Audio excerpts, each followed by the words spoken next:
தேனி மாவட்டம் கும்பக்கரையில் உள்ள மாந்தோப்பு பகுதிகளில் புகுந்து காட்டு மாடுகள் தொடர்ந்து அட்டகாசம் செய்து வருவதால் விவசாயிகள் கவலையடைந்துள்ளனர். தேனி மாவட்டம் பெரியகுளம் அருகே உள்ள சோத்துப்பாறை, கும்பக்கரை பகுதிகளில் ஏராளமான ஏக்கரில் மாந்தோப்புகள் உள்ளது. வனப்பகுதியிலிருந்து மாந்தோப்புக்குள் வரும் காட்டு மாடுகள் அங்கு வேலை செய்யும் விவசாயிகளை தாக்கி காயப்படுத்தின. காட்டு மாடுகள் தாக்கியதில் இதுவரை 17 பேர் உயிரிழந்ததாகவும் கூறப்படுகிறது.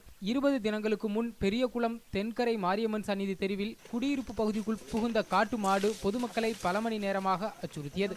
இந்நிலையில் கும்பக்கரை அருகே அழகுபாறை என்ற இடத்தில் மாந்தோப்பில் புகுந்த காட்டு மாடுகள் அங்கிருந்த விவசாய தொழிலாளர்களை துரத்தியுள்ளது. இதனால் அச்சமடைந்த அவர்கள் வேலை செய்யாமல் வீட்டிற்கு திரும்பியுள்ளனர். பெரும்பாலும் காட்டு மாடுகள் தண்ணீர் தேடியே மாந்தோப்புக்குள் வருவதாகவும், எனவே வனத்துறை அதிகாரிகள் வனத்துறையில் தண்ணீர் தொட்டிகளை அமைத்து காட்டு மாடுகளின் நடமாட்டத்தை கட்டுப்படுத்த வேண்டுமென விவசாயிகள் கோரிக்கை விடுத்துள்ளனர்.